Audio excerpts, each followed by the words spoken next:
Welcome to Wayne's Old Time Radio Page channel. I'm Wayne, your host. These programs are brought to you by support of our listeners. You can give your support at Patreon or PayPal, either one. There's clickable links in the description below. Thanks for your support and enjoy the shows.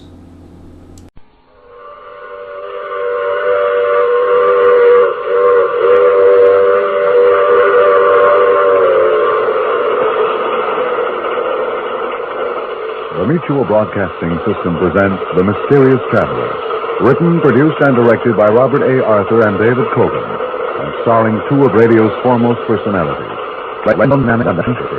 in Christmas Story.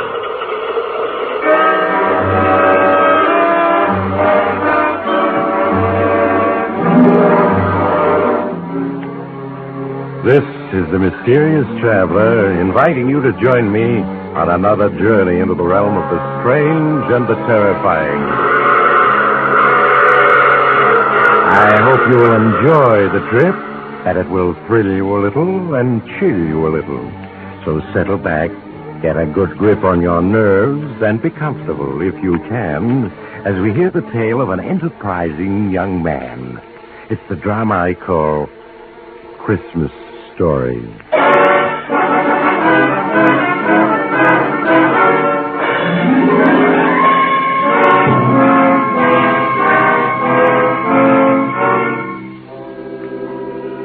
The name is Steve Farrell, and I've just gotten through playing Santa Claus. Yeah, you're looking at a guy who really played it to the hilt. It all started last month in Seattle. I was out of a job and down to my last few bucks. I was looking through the morning paper when I noticed this small ad in the personal column. Driving to New York, November 15th. Man wanted to assist in driving. Free transportation. Paul Harris, Hotel Royal. Well, I'd always wanted to see New York, and this was as good as any way of getting there, so I went up to this Hotel Royal to see this guy, Harris. Mr. Harris? Yes? My name's Farrell, Steve Farrell. I read your ad in the morning paper. Oh, yes. Won't you come in? Thank you.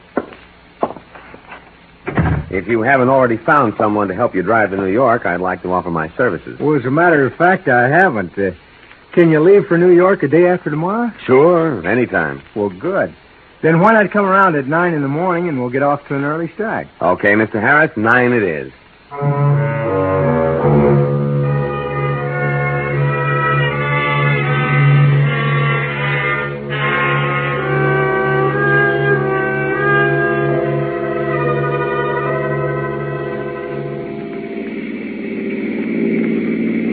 Let me know when you start driving, Mr. Harris, and I'll take over. Thanks, I will. Why not call me Paul, huh? Okay.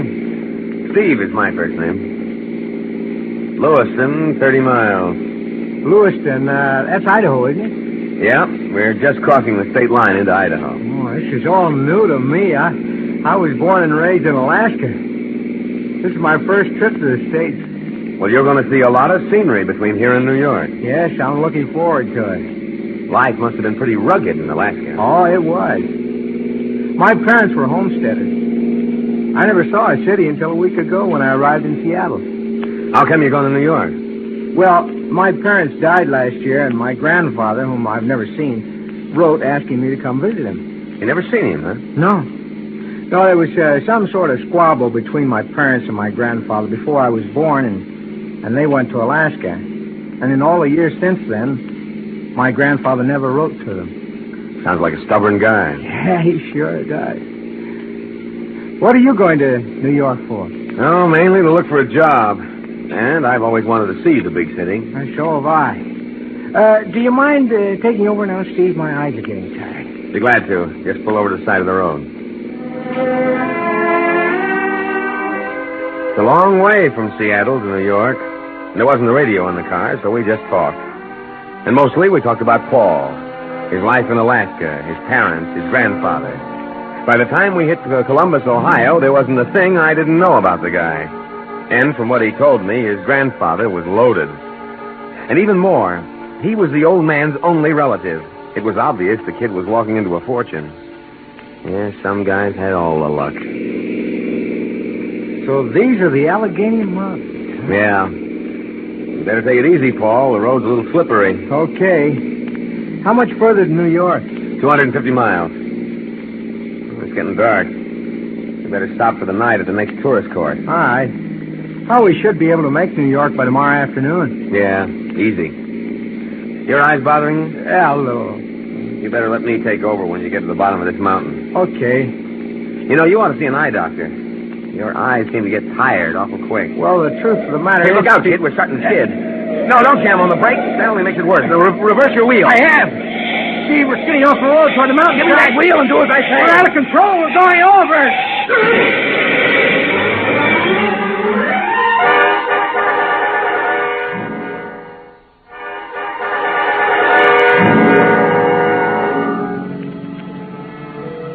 When I regained consciousness, I was lying a few feet from the car. We'd rolled 300 feet down the side of the mountain, and the car was completely wrecked. I crawled to my feet and felt for broken bones. Other than a bad gash on my head and a mass of bruises, I was okay. I limped the few feet to the overturned car and looked in. Paul was still behind the wheel. Even before I reached for his pulse, I had a feeling he was dead. Paul's luck had run out. He'd never see all that dough that was waiting for him in New York. Yeah, it was then that it came to me. I hadn't wished the guy dead, but now that he was, and nobody in the States knew Paul or what he looked like, and on the other hand, I knew everything about him. Well, it was a gamble, all right, but there was a fortune in the kitty. I went to work switching our clothes and all identification. Just as I finished, a state police patrol car came along the mountain road and spotted the wreck. They took me to headquarters, where I made a complete statement. A couple of hours later, I grabbed a train for New York.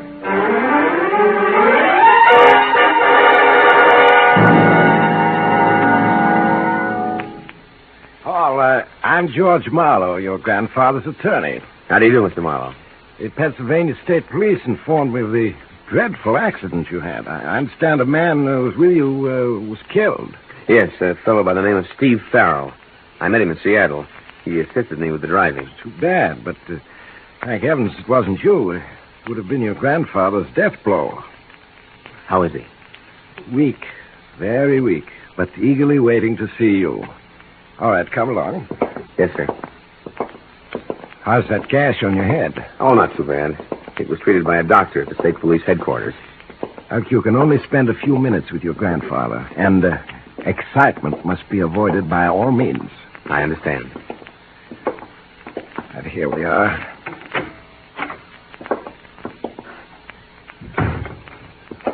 How is he, Joan? He's much better this afternoon. Good. Joan, this is Paul Harris. Paul Joan Dietrich, your grandfather's nurse.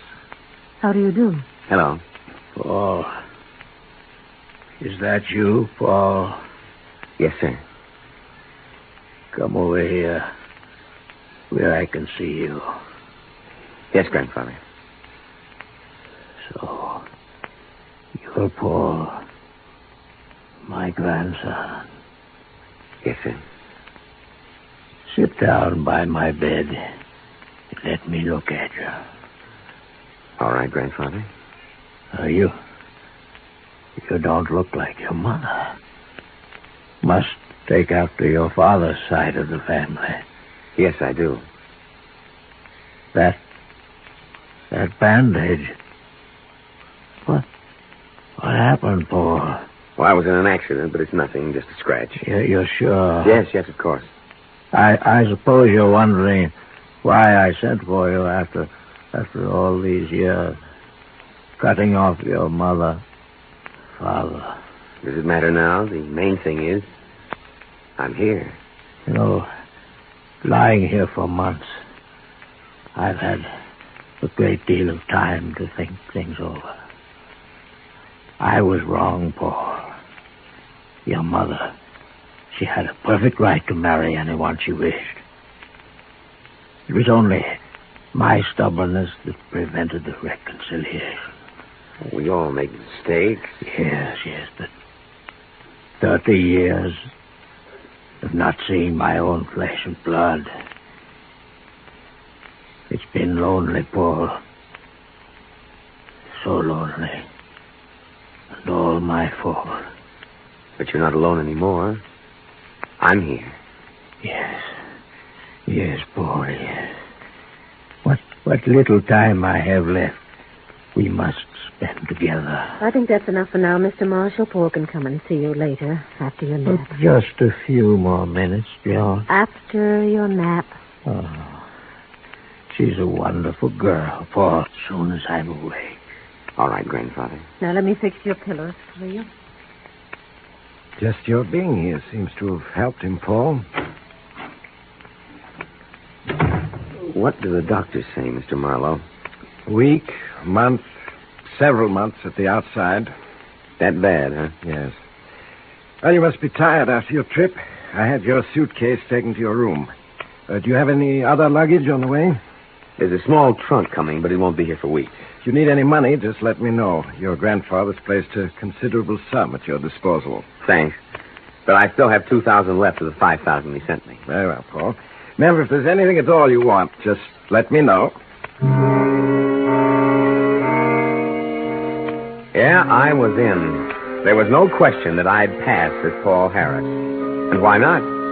I had all the answers, and I was playing it careful. I walked through room after room of that Fifth Avenue mansion, knowing that within a matter of months it would be mine. In the weeks that followed, not a day passed that I didn't spend a few hours with the old man. He liked me, I could see that. And the funny thing is, I liked him, too. During our little chats, there were times I felt I was his grandson. And sitting in at these little sessions, not saying much, just watching with those gray eyes of hers, was Joan Dietrich. She was one lovely dish. And I could feel things building between us. Whenever she got any... Yet if you are Paul Harris, how could you not? Paul Harris has never been to San Francisco.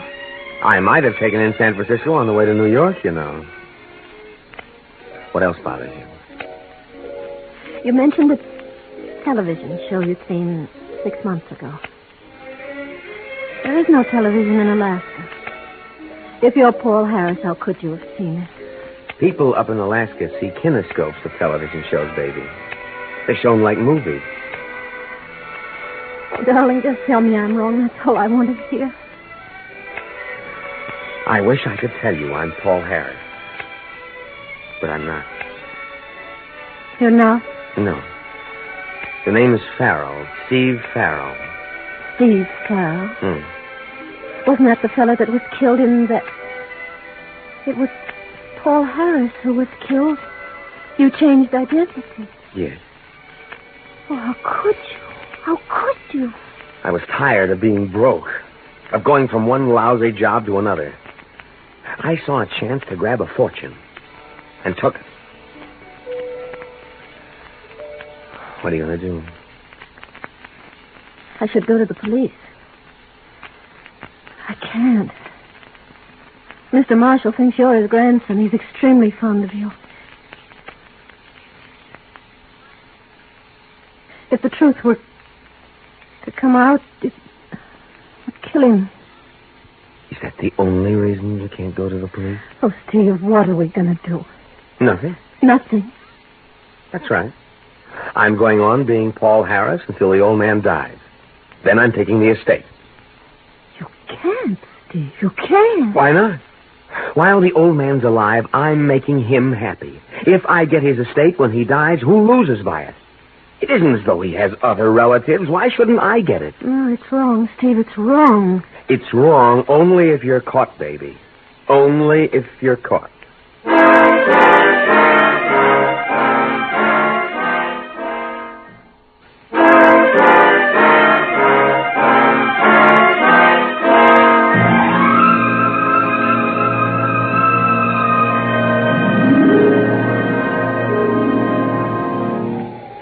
Hello, baby. What you doing up here on the roof? Just getting a little fresh air while Mr. Marshall sleeps. How is he? He can't last more than a few days. Who you crying for? The old man? Or me? Both of you. Oh, Steve, ever since the other night when you told me, I haven't been able to think of anything else. It's wrong, Steve. It's so wrong. Who am I hurting if I get the estate? I deserve it if anyone does. At least I'm making the old man happy in his last hour. What if you're caught? Do you realize they'd send you to prison? That's the chances you take, baby. Besides, who's going to get wise to me? There's Mr. Marlowe, and he's nobody's fool. Just one little slip, Steve, and he'll be on to you. Marlowe's a sharp citizen, all right, but I don't intend to make that one slip. Oh. Someone's coming up onto the roof. Hello, you two. Thought I'd find you up here. Hello? How are you, Mr. Marlowe? Right well, thank you. I understand Mr. Marshall's asleep. Yes, I left Mrs. Walker to look after him. He should be waking up soon. Maybe we better go down. My grandfather had... Oh! What's the matter? Something in your eye, Paul? Yes, it's a cinder. Oh, left eye, huh? Yes. But stop rubbing it. Put your handkerchief over it. That's it. Stings like the devil. Go on over and sit on the chair. And I'll try to take it out for you. You want me to assist you to the chair? No, I can still walk.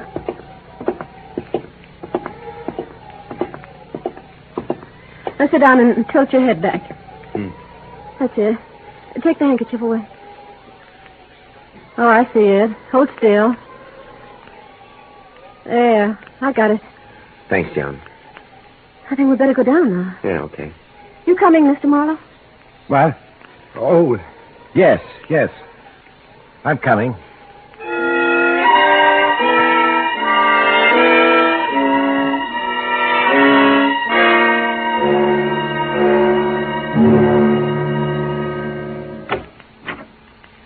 Mrs. Walker said that Mr. Marshall was asleep when she looked in on him a few minutes ago. Seems he's still sleeping. Perhaps we'd better leave and wait until he wakens. No. I'm going to wake him. It's time for his medicine. Mr. Marshall?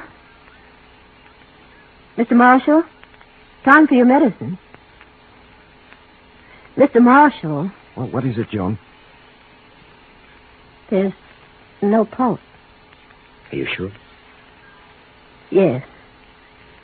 He's dead. Well, at least the end came peacefully. He died in his sleep. Joan took the old man's death hard, and I felt pretty upset myself, even with all that dough waiting. As for Marlowe, he was his usual efficient self, looking after all the details of the funeral. Maybe it was the tension I was under, but Marlowe seemed changed to me. He wasn't quite so friendly. And sometimes I turned to find him watching me, giving me the cold eye. I couldn't be sure whether it was my imagination or not. After we got back from the funeral, I was in my room when there was a knock on the door. Come in. Oh, hello, Joan. Come in. Mr. Marlowe's downstairs in the library. Wants to see you. Close the door. Anything wrong? Plenty. Whose trunk is that you're going through? Paul's. It arrived this morning while we were at the funeral. Steve, what's wrong? I've just been going through some of Paul's personal papers. I knew, of course, that he was 4F in the draft, but I never knew why. What are you trying to tell me? Paul was 4F in the draft because he was blind in the right eye. Blind in the right eye? Yes. That's why I've been getting the cold shoulder from Marlowe these past 3 days, ever since the afternoon we were on the roof. I don't understand. Somehow Marlowe knew that Paul was blind in the right eye, and when I got that cinder in my left eye, I covered it with my handkerchief. You told me to walk across the roof to the chair, sit down. Oh, yes, I remember. At that point, Marlowe offered to lead me to the chair. Knowing you were blind in the right eye and had your left eye covered with a handkerchief. Yes. When I walked over to the chair without hesitation, that must have started him thinking. Oh, Steve. Now, don't get panicky, baby. Marlowe can't be sure he's right. At the moment, he's just suspicious. But if he really investigates... I've got to kill the suspicion in his mind. Stop him from doing any checking. But how? I don't know yet. Now, come on, he's waiting for us in the library.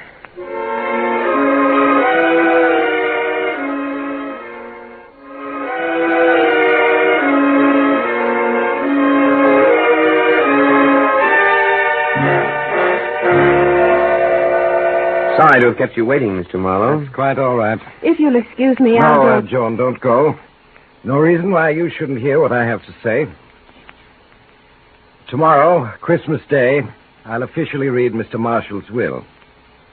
However, I don't think I'm violating a trust in telling you the contents of the will. 2 weeks ago, Mr. Marshall had me draw up a new will, leaving his entire estate to you, Paul. I see. He was quite taken by you and felt that you were a credit to his name. Why are you crying, Joan? Nothing. As administrator of Mr. Marshall's will, it is my duty to see to it that the heirs, or heir, receive their just inheritances. This duty I shall fulfill. I understand. I am responsible under law for the awarding of the huge estate left by Mr. Marshall. And I shall have to... Is your eye troubling you? You've been doing nothing but rubbing it since you came into this room. Sorry, Mr. Marlowe. As you know, I'm blind in my right eye, and now and then my left eye feels quite strained. Particularly at a time like this. My grandfather's death, the funeral. You understand? Why, yes. Yes, of course. You were saying? What? Oh, well, it's not important at the moment. I'll be here tomorrow at 3 for the reading of the will. I'll see to it that all the servants are here. Very well. Good night, Joan. Paul? Good night, Mr. Marlowe. Good night. No, I didn't get to sleep that night. I just tossed and turned, trying to come up with an angle that would kill Marlowe's suspicions. Maybe that business of rubbing my eyes had satisfied him, but I had to make sure. It was a difference between being handed a fortune and a prison sentence. This afternoon at 3 o'clock, the servants, Joan, Marlowe, and myself gathered in the library. The whole thing was over in an hour. The servants all congratulated me and left the library, leaving only the three of us there. I should like to offer a toast to Mr. Marshall's memory, if you'll permit me. Of course. This was his favorite sherry. Joan? Thank you. Paul? Thanks. Here's to Peter Marshall, a man who lived honorably, died honorably. May his heir be worthy of him. As the three of us raised our glasses to our lips and drank, I could see Marlowe watching me over the brim of his glass with those cold blue eyes of his. We set down our glasses, and I turned to give Joan a cigarette. Out of the corner of my eye, I saw Marlowe pick up one of the 3 wine glasses. Suddenly, I realized it was my glass he picked up. He held it casually, almost as if he didn't know he was holding it. In that moment, I was going nuts, trying to guess whether he was satisfied that I was Paul Harris or he was still suspicious and going after me. My fingerprints were on that glass, and the Army had a copy of those prints in Washington. This was it. Either I play my cards and go for the fortune or throw in my hand. Suddenly, I felt Joan's hand in mine. Say, Mr. Marlowe. Yes? You say this will, leaving me my grandfather's estate, is a new one. Yes. I drew it up only 2 weeks ago. What was the old will like? Well, under the old will, your grandfather's estate went to charity. I thought as much. Mr. Marlowe, Joan and I have been talking things over. I don't want the estate. I want it all to go to charity, as originally intended. Me, I seem to have dropped my glass. You realize, of course, what you would be giving up. I never really had it, Mr. Marlowe, so I hardly think I'll miss it. Joan and I'll get along, won't we, baby? Oh, yes. Well, Paul, is that your considered decision? It is. It's a gesture worthy of Peter Marshall's grandson. Yes, and that little gesture did it. Any guy who gives up a $2 million estate can hardly be called an imposter, can he? No, sir. It's Christmas, and I've just played Santa Claus to the tune of $2 million. The thing I keep wondering about is, what would have happened if I hadn't given up the estate? Would Marlowe have gone after me? Or was he satisfied that I was Paul Harris? Yes, sir. That little puzzle is going to give me plenty of thought for a long time to come.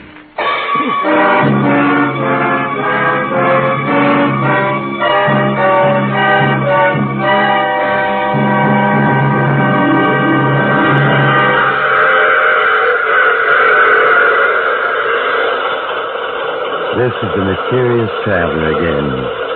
Did you enjoy our trip? Or what happened to Paul Harris? Or rather, I should say, Steve Farrell? He and Joan were married. Oh, you have to get off here. I'm sorry. But remember, I take this same train every week at this same time.